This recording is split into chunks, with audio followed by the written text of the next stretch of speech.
The kitchen sink turned on when I entered the room. At first, I thought I had left it running.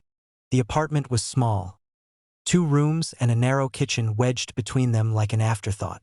Pipes clanked when the upstairs neighbors showered, and sometimes the faucet dripped if it wasn't shut tightly. Old plumbing. Old building. Nothing mysterious about it. Still, I was certain I'd turned the handle all the way off before going to bed. Water streamed from the faucet in a smooth, steady ribbon, splashing into the stainless steel basin. The sound filled the quiet apartment, louder than it should have been, echoing faintly against the tile. I stepped closer and twisted the handle shut. The stream cut off instantly. For a moment I stood there listening. Nothing but the faint hum of the refrigerator and the distant rumble of traffic somewhere outside. I shrugged it off. Maybe I'd been half asleep when I left the kitchen earlier. Maybe the handle had slipped loose. Faucets do that. I dried my hands on the dish towel and made coffee. The sink turned on again the next evening. I had just come home from work and tossed my keys onto the counter when the faucet hissed to life behind me. The sound was unmistakable. Water rushing through pipes. The same steady stream hitting metal. I turned slowly. The faucet was running. Again, perfectly centered over the basin, as if someone had calmly opened it a second before I walked in. A faint chill crept through the room. Not cold air exactly, just a subtle shift like the kitchen had exhaled. I stepped forward and shut the handle. The metal felt colder than it should have. I stood there longer this time, staring at the sink. The basin reflected the overhead light in dull, warped shapes. The steel was scratched from years of use, tiny lines crossing each other like faint maps. My reflection hovered in the curve of the metal, distorted and stretched. Behind me, the kitchen doorway formed a dark rectangle. I told myself the pipes were faulty. Then I checked the handle twice before leaving the room. The first time I noticed the smell. It was faint, not unpleasant, just damp, like wet coins or rainwater left sitting in a metal bucket. I caught it when I stepped into the kitchen late one night for a glass of water. The faucet was already running. I froze in the doorway. The stream splashed softly into the sink, steady and patient. I hadn't been in the kitchen for hours. For a long moment I didn't move. The apartment was silent except for the water. I could hear it sliding down the drain in slow, hollow gulps. Then I stepped forward and shut it off. The smell lingered faintly in the air. Wet metal. I washed my glass and tried not to think about it. After that, the sink only turned on when I entered the room. Never before. Never while I was already inside. Only when I crossed the threshold. The pattern became impossible to ignore. Morning, evening, late at night. Every time I stepped into the kitchen. Water. Running. Waiting. Each time I shut it off, the metal felt colder. And each time, the smell was a little stronger. Wet metal. Rainwater. Something faintly stale beneath it. I started checking the reflection in the sink. I'm not sure why.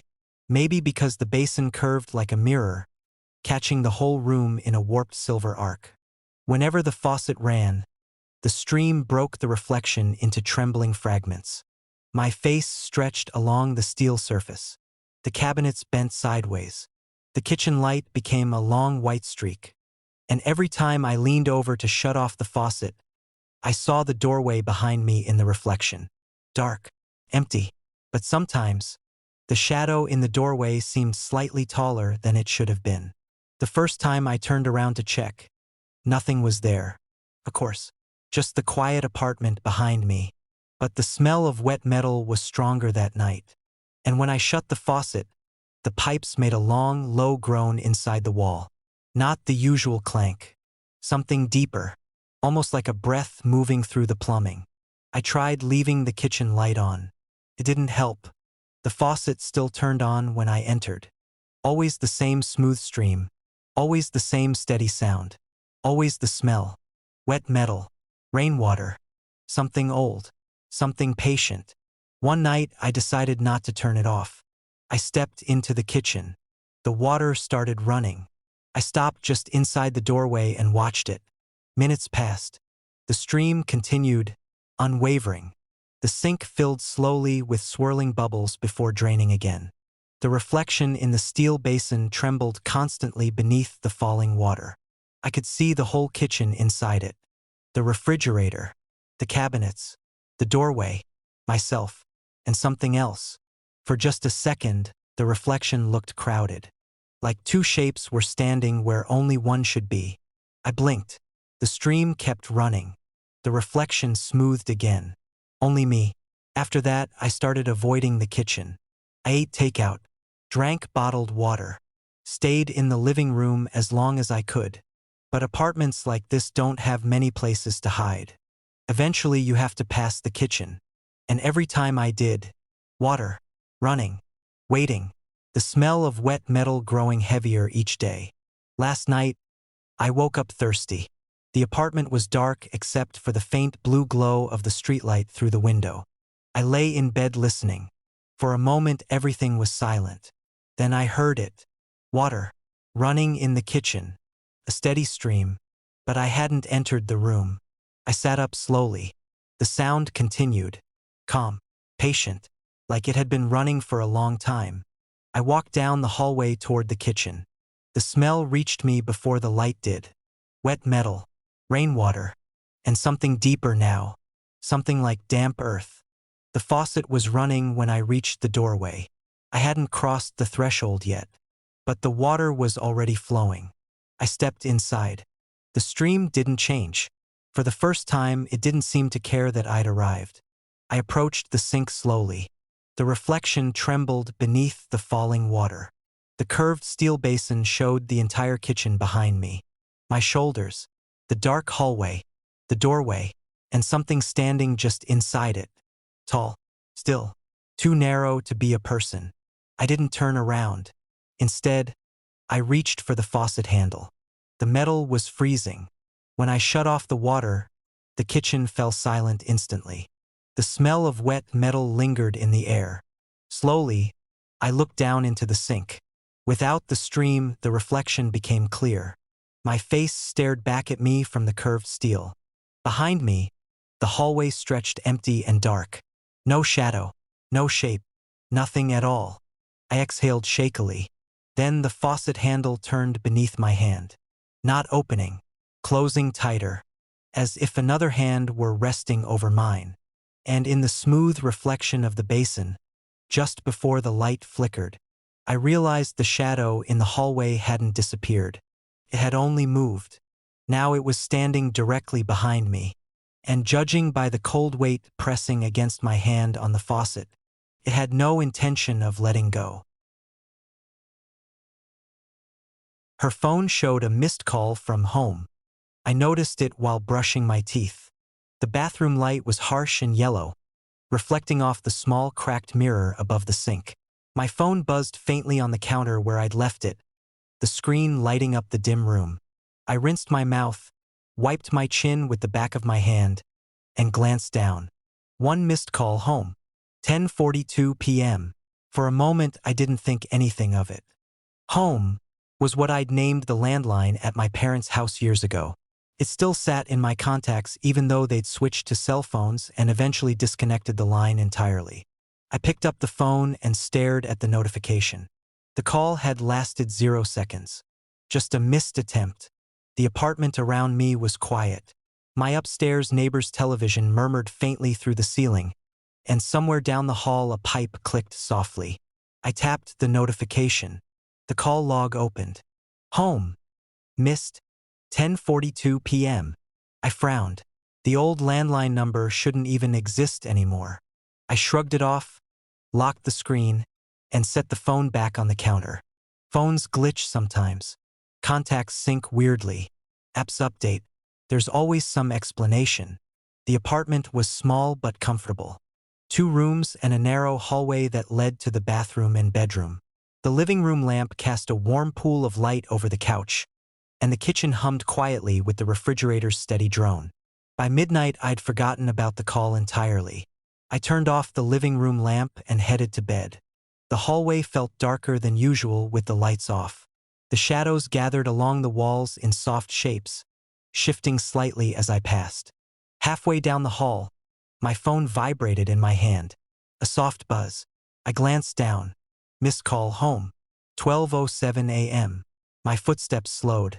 The hallway was silent except for the faint hum of electricity behind the walls. I stared at the screen. The timestamp glowed pale blue against the darkness.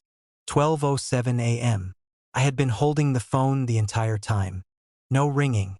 No vibration until now. Just the notification appearing quietly.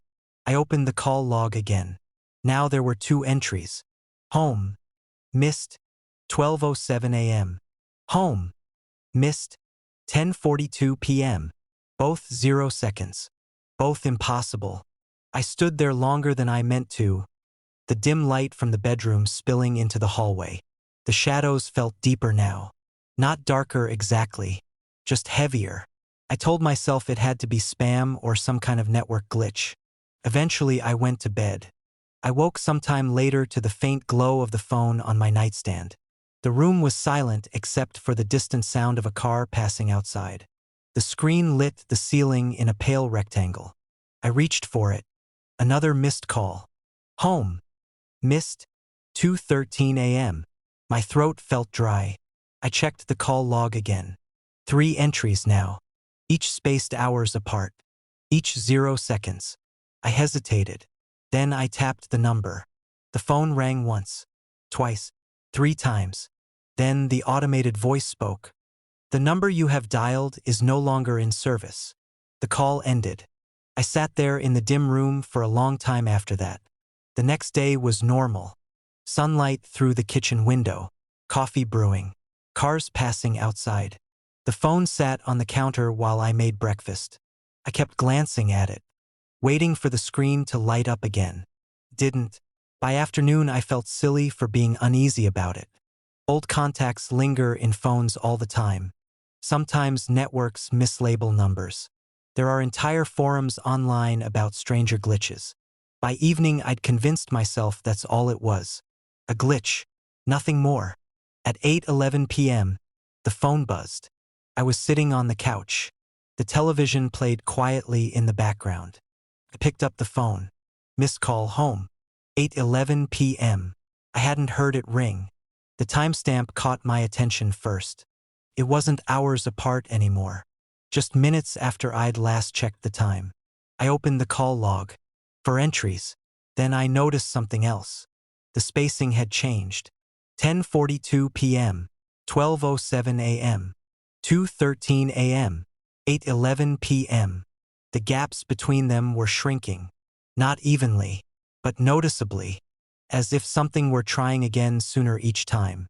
That night, I kept the phone beside me on the couch. The apartment seemed quieter than usual. Even the upstairs television had gone silent. The hallway beyond the living room looked longer somehow. Darker. At 8:32 p.m., the phone buzzed again. Missed call home. No ring. Just the notification. I opened the log. 5 entries. The timestamps now closer together. I swallowed and set the phone down again. The glow of the screen faded slowly.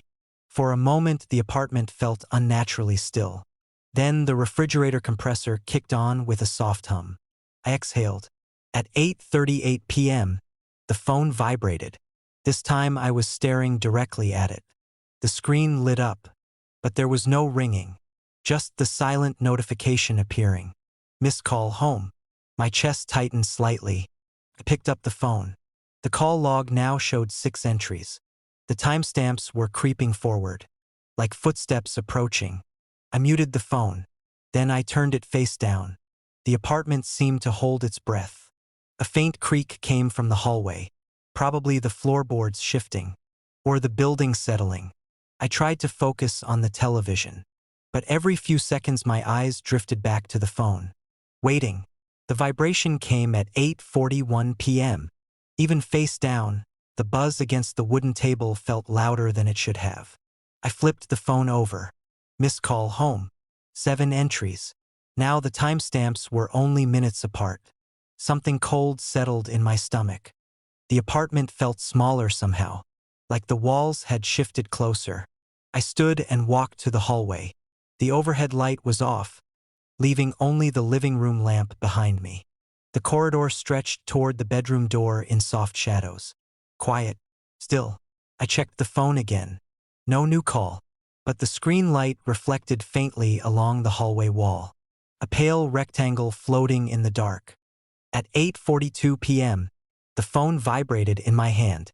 I stared at the screen as the notification appeared. Missed call home. 8 entries. Now less than a minute apart. My pulse thudded in my ears. I scrolled through the log. Every call still 0 seconds. Never ringing. Never connecting. Just appearing. Closer. Closer. Closer. I walked slowly toward the bedroom. The hallway seemed colder than the rest of the apartment. The air heavier. The phone buzzed again. 8:43 p.m. Missed call. Home. I stopped walking. The glow from the screen illuminated the wall ahead of me. My shadow stretched across it. Long and thin. Behind it, something else moved. Just slightly.